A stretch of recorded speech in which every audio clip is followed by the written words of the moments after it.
ser más cautelosos con la medición. Lo que nosotros buscamos es que sea preciso nuestra medida y llevarlo a la tabla lo más que podamos. Porque esto es como también, vuelvo a decir, hacer una endodoncia y no saber manejar la conductometría, ¿no? ¿Qué instrumentales o qué equipos necesito? Yo puedo manejar desde un vernier, puede ser manual, ¿no? Manual, que es que yo tengo que ir sacando las medidas, o un vernier digital. ¿Cuál es la diferencia entre uno y otro? Es que para uno te va a dar selectivamente una medida exacta y en el otro tú tienes que ir calculando que esté a nivel de la medición que tú buscas y que no se mueva. Eso sería el único. Ahora, ni uno ni otro hace que sea más exacto, ¿eh? Porque pueden ser ambos y dependiendo del clínico. La habilidad del clínico va a ser usar mejor su herramienta para obtener los propósitos que queremos. Cuando hacemos la segunda forma de medidas, ojo que hay que ir viendo cuál forma voy a usar, y hoy que tenemos nuestro modelo, si queramos ver el detalle en la práctica, voy a tener que usar primero bien el primer forma o esta por segmentos. Esta por segmentos consiste en que yo divido a mi modelo en dos arcadas, ¿no? Derecha e izquierda, y en el lado derecho estoy teniendo dos segmentos. Un segmento posterior que lo involucra el canino, cara mesial, hasta la cara distal de la segunda molar, y también agarra cara mesial del central a cara distal del lateral, en un primer segmento igual al otro lado. Por eso te dicen que tú vas a medir 4 segmentos, 2 anteriores y 2 posteriores. Ese espacio será para predecir la presencia de los caninos y premolares a una edad entre 9 y 12 años. Igual, el vernier o el compás pueden ser de gran utilidad para el clínico. No hay diferencia, solo es el manejo y el plan de trabajo de cada uno, ¿no? Y la suma de estos 4 te van a tener que dar una medida, ¿no? ¿Y que viene a ser cuál? El espacio disponible. Ahorita con esto es lo que estamos trabajando nuestros espacios para mantener el perímetro que voy a tener en un espacio disponible. Entonces, mi modelo lo voy a obtener, ¿ya? La doctora Merli nos hace una pregunta. En caso que falte una molar decidua, ¿dónde se mide? Si yo voy a pensar que me falta, ya sea la primera molar permanente, no afecta mi medida, porque yo estoy agarrando la cara mesial de la primera molar, y si voy a usar la primera técnica, es cara mesial a cara mesial del otro lado.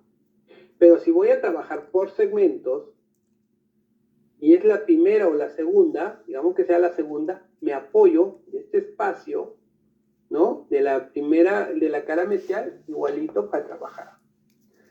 Y si no tuviera la primera molar permanente,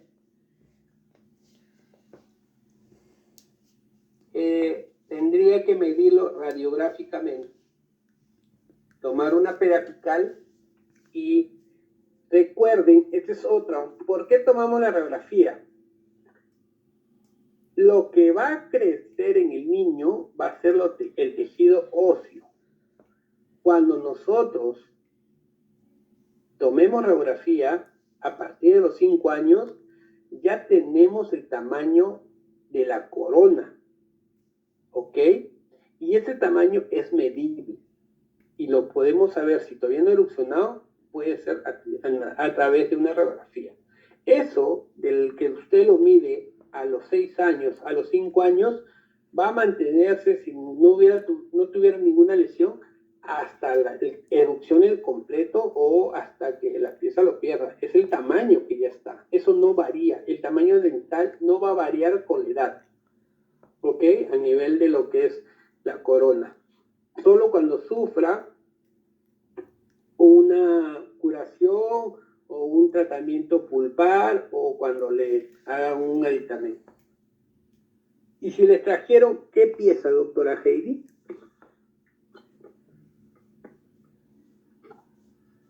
La primera molar permanente, pero tiene los demás dientes, solo un lado lo ha perdido.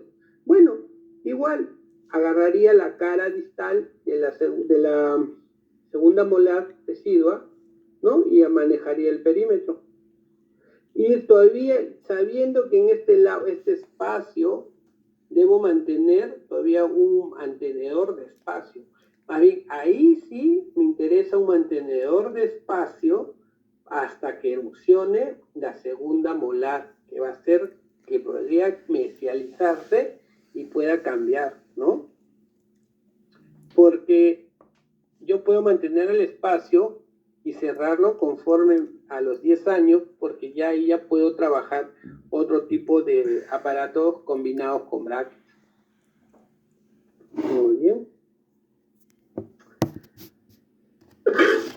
Entonces, ahora que ya entendimos cómo voy a trabajar mi espacio disponible, que puede ser en dos métodos, voy a tener recién que hacer el espacio requerido.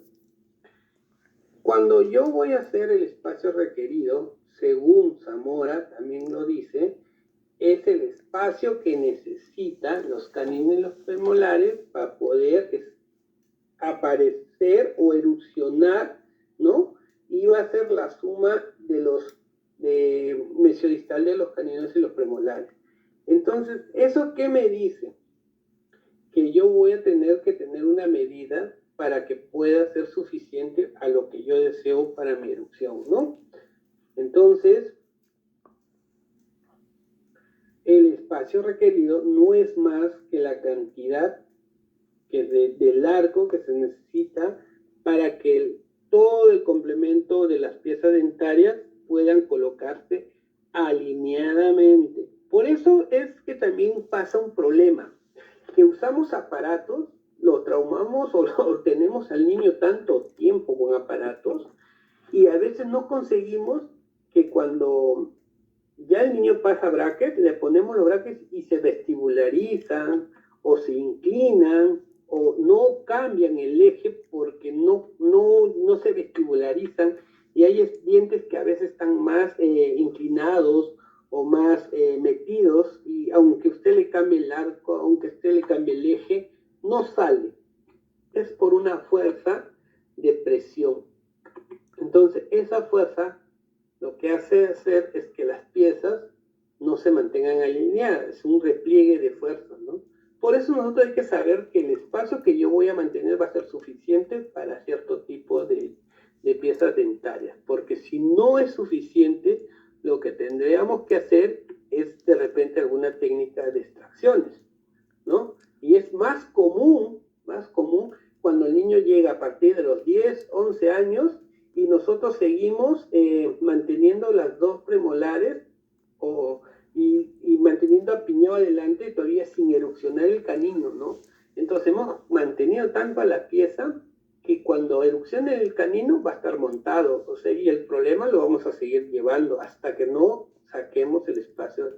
Y ahora, doctor, pero si comienzo a mesializar, porque hay técnicas para mesializar, pero para mesializar o distalizar son cuando uno tenga problemas por pérdida de dientes a temprana edad, de permanentes, cuando uno tenga espacios que son, por ejemplo, mínimos entre 5 y 4 milímetros, ¿no? Cuando uno tenga un problema, por ejemplo, con la vestibularización de los dientes, son precisos, no es que a todos vamos a hacer distalización, pero sí podemos mantener para poder tener un arco o un perímetro adecuado.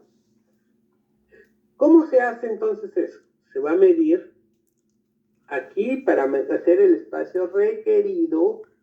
Yo tengo que medir la anchura o la anchura mesiodistal de cada diente anterior, ¿ya?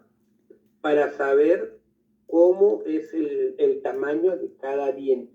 Y esto vamos a encontrar lo que si está en un arco puede ser que nos dé igual, como dijo la literatura, puede ser que el espacio disponible y el espacio requerido tengan tentativamente igual medida. Pero si yo hago la medida de cada diente o cada anchura de mesiodistal y veo que mi espacio requerido es más corto, está diciendo que el espacio requerido, ¿no? El espacio disponible es suficiente para lo que tú requieres. Pero si tú haces el espacio disponible y cuando tú haces el espacio requerido es mayor, está diciendo que tu espacio es muy corto y va a existir atinamiento. Esa es la comprensión para que tú veas que es relevante lo que tú vas a hacer tu medida ideal en tu espacio disponible, ¿no? Porque si no tienes ese espacio disponible bien medido, esto te puede variar y podría llevar a tener un tema con el tratamiento y no puede avanzar.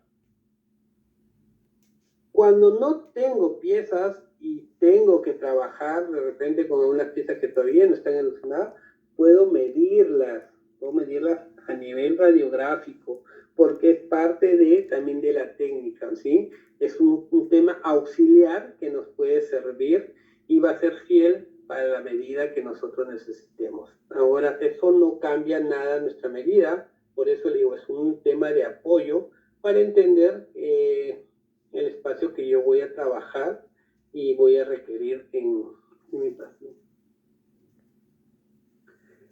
Ahora, Moyer nos da una particularidad. Él nos dice que en su tabla vamos a necesitar ciertas medidas. Esas medidas que vamos a ir conociendo para Moyer, ojo, es Moyer, no es diferente o no es otro tipo de análisis. Estamos haciendo un análisis muy práctico para poder manejar decisión física y decisión de signos. Nos dice que tenemos que medir los incisivos inferiores, o sea, los 4 incisivos inferiores, ya sea que usted tome la anchura de cada uno, que es lo ideal, o midas el tamaño de esto, ¿no? Si están alineados, excelente. Si están desalineados, también tú tienes que hacer la anchura de cada uno. Ahora, ¿por qué primero esto? Porque también son los primeros en erupcionar y hacen una referencia. No sé cuánto de esta referencia puede ser que sea ideal, pero ellos dicen que la anchura de los 4 incisivos anteriores hacen referencia al espacio que debe existir entre canino y la segunda premolar para los caninos y los 2 premolares. O sea, el tamaño de los incisivos centrales, de los 4 incisivos inferiores, es el tamaño de los dientes que faltan elucionar, especialmente canino y premolares. Por eso el doctor Moyer trabaja con esta técnica para describir cómo va a ser el tamaño que nos falta finalizar en la dentición permanente, ¿no? Moyer nos da estas 2 tablitas. Estas 2 tablitas son esenciales para nuestro trabajo. Esto también se los voy a compartir posteriormente para que ustedes lo puedan adicionar a su historia con una ficha para que puedan hacerlo más práctico con los doctores que van a comenzar a trabajar mucho con esto de discrepancia o manejo de discrepancia. Nos da 2 tipos de tablas, ¿no? Una para superiores y otra para inferiores. La suma de inferiores te da un valor y la suma de inferiores te da otro. Siempre la predicción de la pieza 3, 4 y 5, ¿no? Ahora, según el porcentaje ideal para los pacientes estándar sería a nivel del 75%. A ese nivel es lo que vamos a seleccionar nuestra data para nuestros trabajos, modelos. Ahora, en esta tabla, lo único que es diferente porque en este libro que lo he sacado, te da los otros 5 números que faltaban. Por ejemplo, en el primero te corta hasta el 25, ¿no? Y digamos que tengamos medidas, ¿cuántas? Hasta el 25.5, hasta el 26, hasta el 25. Por eso lo he aumentado, ¿no? O sea, esta tablita te da un corto de tamaño que a veces puede ser preciso para unas medidas que tengamos, como que también vamos a requerir para un mayor tamaño, ¿ok? Para los dos nos sirve. Muy bien, vamos a empezar con la práctica o como la descripción de esta práctica. Al final de esto, nos vamos a poder trabajar con los que deseen y tengan sus modelos para poder hacer más comprensible lo que nosotros vamos a ir explicando. Por favor, lo voy a ir repitiendo, no tengan pena en decir dónde está la duda, ustedes me escriben o me hablan, porque es importante para que ustedes puedan entender los aparatos.